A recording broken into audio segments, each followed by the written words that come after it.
frustrated, man. You know what I mean? They get frustrated with these kids, man. Let the frustration out. You know, I think, I talk to these kids, man. You know, these kids, they be like, man, they really don't be liking the teacher. But it's because of how the teacher be acting towards them, you know. You know, a lot of these kids, you know, they get tattoos early. I mean, I remember when it first started, man, back in our day, you know, dude might have a cross here, you know, maybe a tiger here or something. You know what I'm saying, man? These dudes be all hit up, man, way before graduation. Yeah. So the teachers will take that, and that's just part of the hip-hop culture, you know, but the teachers will take that, stereotype them, and a lot of times now they don't want to help them and stuff. Yeah, a lot of times they don't even understand the whole history behind that part. Yeah. Tattoos, you know, that go back in history, you know, Exactly. to Egyptians, you know what I mean? Like, Exactly. Yeah. you know, so it's, like you said, it's just like, it's like more or less of a tradition thing versus, you know, them and really just getting understanding. A lot of variables of hip hop, a lot of attributes of hip hop come from, you know, old African descent, you know, from the heavy jewelry, gaudy jewelry, and all of that. That's right. Pimp C spoke up on that. Yeah, exactly. So, you know, people don't understand, you know, that's just the... Come from kings. Yeah, we come from kings, man. Right. It's in our blood, it's in our genes, man. So, you know, at the end of the day, you know, because of that, we are subject to a lot of stereotypes. And, you know, I think a lot of teachers, man, they got their picks and chooses on who they gonna help out and who they gonna look out for, man. But every once in a while, you have teachers that they do what they supposed to do. You know what I'm saying? They can see the potential in kids and they try to bring it out. You know what I mean? It just all depends, man. I mean, it's the school system is real shaky, man. Like all this, you know, teachers making out with these students and having sex with these students, man. That's crazy, man. Right. That is crazy. You know what I mean? Like, ain't no kid gonna learn in that type of environment, man. Sure. It may sound cool, you know, at first as a kid, but you know, from a grown adult talking, you know what I'm saying? That's not cool, man. You know what I mean? You know, there's plenty of time for that. Right. You know, sure. When it comes to learning, you know, the kid need to be learning. Let me ask you this, man. What you think about a lot of these young boys out here that's kind of ruining their life before it even began? Man, 17, 16. I got a lot of partners, a lot of young homies. I'm talking about homies that, you know what I'm saying? I done seen them come out, I done seen them from the diaper on up, man. Like real talk, from the diaper, from the tricycle. No different these little homies out here, man. You know, little kids and stuff, man. They get a little older, and, you know, things, you know, they get in the street. It's real unfortunate, man. I mean, once again, it go back to the household, go back to the community.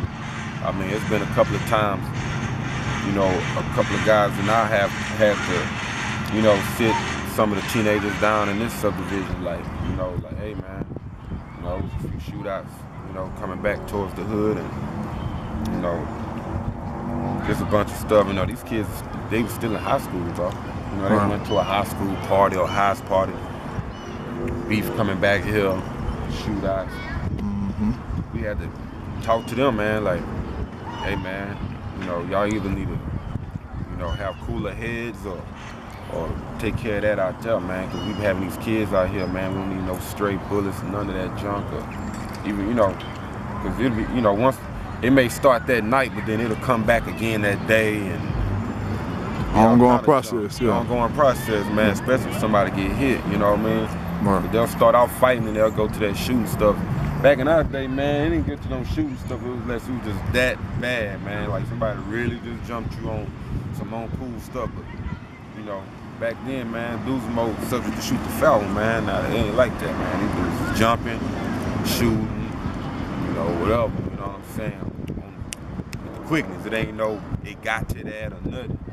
But like I said, it just, you know, if it ain't one of the OG homies out the hood or something, whoever, you know, somebody respected in the neighborhood or whatever, need to talk to the youngsters and give them some game and give them some guidance, let them know, hey, you know, you need to slow down, this ain't what you want to do, you know. Some stuff that you getting into with somebody about while you 10th, 11th grade affect you way into your way in your, you know, 40s, man, you know what I mean? Dudes missing their life for sitting down for a long time, I'm thinking it's cool. You know, a lot of these young cats, they don't feel like they're a man unless they go to the penitentiary. I mean, a lot of dudes feel like they earning their stripes that way, man. Yeah, that is true. Just so they can brag about it. Yeah, you don't need to do that. You don't need to do that to earn your stripes, man. Shoot, earn your stripes just by being a man, dog. You know what I'm saying? A lot of these dudes so concerned about being a real nigga, they forgetting about just being a man, dog. Right. You know, just be a man. You know, be a man. A man is a lot in itself. You know, be firm, be stiff. Give some definition to what you're saying real quick. Be a man, be firm, be stiff, have values, man. You know, have goals, have ambition, man. You know, have love for the next man. You feel me? A man ain't gotta be jealous of no another man. You know what I mean? A man ain't gotta be having no ill will in his heart with that, and you can't go talk to that another man and talk. You know what I'm saying? Chop it up. A lot of dudes on that female stuff, you know, they have problems with niggas. Why is that, man? Why do a lot of times when it come down to you know, just a communication factor between black men, you know, it's like a misconception. Man, I'm gonna tell you why, man. Because a lot of dudes is being raised by their mamas, man. You know, and they ain't no male around to show them how to deal with stuff. You know, right? You know, like, and I can see how, like, shoot, if it was only my Jones around, then I would handle stuff like how my Jones would handle it. Pretty much taking those traits. That's the only example I have. Right. It don't mean, and I'm not calling niggas bitch niggas or feminine ass niggas or whatever. Niggas might be real niggas, or box you down or whatever, but when it comes to handling issues, those traits, when it comes to handling issues, the traits that they utilize are those of a feminine person or feminine woman, you know what I'm saying? And you know, I mean, like I say, man, that's the gist of it, man. A lot of these dudes, if you raised in a household with a man, you're gonna handle stuff a different way. That's right. You're gonna retort a different way, you know what I mean? So, you know, if I have a problem with somebody, like a real problem, you know what I'm saying, if it ain't nothing I can't scare under the rug, then I'm gonna go holler at that man. And I've done it before. There's been situations in the rap game where, you know, a dude was out of his neck on me, or talking noise, or whatever. I don't know if it was a misconception, whatever it was. It might have been some he say, she say, it was so long ago. Right. But I go to the person and just chop game with them and see what it is. And half the time it don't really be all of that. You know what I mean? Just really a misunderstanding, really. But if, you know, two men sit down, chop it up, you know what I mean? And, you know, and I'm cool, man. I used to walk away, you know, feeling better about the situation that I did it like that. Because if I would have kept going, you know, a lot of dudes don't, you know, we don't have no communication in between, you know, each other or whatever. Then time go by, people get in between, add their little 2 cents. You know what I'm saying? Next thing you know, it's a whole nother thing. You know what I'm saying? Me, I like to nip it in the bud. You know what I'm saying? Sure. I mean, that's on any situation. It could be with a female. You know what I'm saying? Right. It don't matter. You know what I'm saying? You could be at work with a coworker. You know what I'm saying? You know, some dudes don't know how to. They act like females with females, you know what I mean? It be like that. So why, like Zero say, why not just hang with one from the jump? Yeah, might as well. You know what I'm saying? Might as well hang with a female. If you're gonna be acting like one, right. I might as well just be with a flock of them. Okay. But that's just really what it is, man. A lot of dudes, they're not raised in a household with a man, or at least don't have a man figure in their life that they can pattern themselves after and be like, okay, I see how he handled that. That ain't what a man. Okay, a man don't do that. You know. Okay, this, that, and the other. I don't supposed to act like that, or I don't handle it like that. Right. You know. Because these kids emulate everything they see you do. Exactly. You know? But you know. Visually, you know what I mean? And that's true. You know what I'm saying? But at the same time, just going back, it sound like a broke record, man. Go back to we need the household. Because when my pop was in my life, you know what I'm saying, at the time, like me and my pop was good. I don't want to dirt my pop up or shade him, you know what I'm saying? Because at the end of the day, my pop had 5 kids, you feel me? Right. What's up, boy?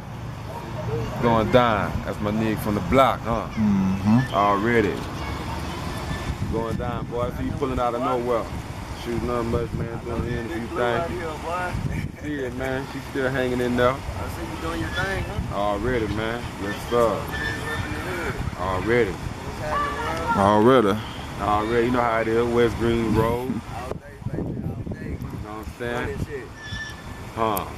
So don't get it mixed up, man. Nigga clean cutting out, man. When we come from, we come from being dirty, nigga. We come from. We can do the waves too. Hey, already, already, man. Hey, that's. Trying to get back to the business, man. I was just coming by to holler at you. Hey, that what's up, boy? Good seeing you, my nigga. I just see you too. Already, 100, man. Yeah, man. It's the homie right there, man. You know what I'm saying? Day one nigga from way back in the game, man. R.I.P. to my nigga brother, you know what I'm saying? My boy Sonny, man. You know what I'm saying? Older brother, you know what I'm saying? Okay, so let me ask you this, man. Like, shed some light, you know, before Pimp died, shed some light on what he was trying to translate to all the local rappers and, you know, the people that was next up in the game. I always felt like he was trying to get us to understand that we need to work together, man, and put that bull cone to the side. Basically, like I was saying, man, all that plagues that was going on, man, you know, you need to put that to the side. And you know, fortunately, man, what he said prevailed, man, you know what I mean? From there, you know, all the local artists, man, everybody's pretty much showing love. You know, it's still gonna always be some people that don't mess with people or what have you, you know what I mean? But at the end of the day, everybody understand it's a bigger picture, man. You know what I'm saying? We're trying to get H-Town back to the forefront. For sure. You know, and back then, you know, we was our own enemy, man. You know what I mean? Right. And that a lot of that was just, you know, dudes not talking. You know, a lot of media interference. You know what I'm saying? So at the end of the day, you know, two men talk, you know what I'm saying? Can't be, it won't be no misunderstanding. Two men talk then. It don't matter what get in between from that point on, because you know what y'all sat down and chopped game about, you know what I mean? Man, was Pimp and Bun, was they inspirational to you? Always, man, always. Wow. Man. Just the fact, for one, like, it was inspiration as a whole, you know what I'm saying? Just because the fact that they were Texas artists coming from Texas, from the bottom, during the time where the South wasn't really just accepted like that. And, you know, they was coming with, you know, especially Bun with the lyrical content, man, you know, that's what inspired me to do, you know, what I do, how I do, you know what I'm saying? But, you know, they got acceptance from, you know, people way in the East Coast, which is the Mecca, you know, out there in New York, the Mecca of hip hop, you know what I'm saying? So I always had respect for them, you know what I'm saying, and was inspired by their work and their body of work and their music, man. Like, you know, just the fact that they came out and wasn't trying to fit in with hip hop necessarily, but still coexist with it, you know what I'm saying? But, you know, hey, we ain't looking for no acceptance, you know, hey, this country rap tune, you know what I'm saying? So, you know, they always made you proud to be from Texas, man. You know what I mean? Let me ask you this, man. Did you know that Bun B is pretty much breaking down DJ Screw music at Rice University right now? Did you know that? Yeah, I've been hearing that a lot of the H-Town music histories up there. Like we got a chapter of Swisher High's music up there at Rice too. Right, with the OG Ron, see? Yeah. So I mean, that's why I think, man, that's beautiful, man. You know, like we contributed, you know, a few of our albums and pictures and stuff like that.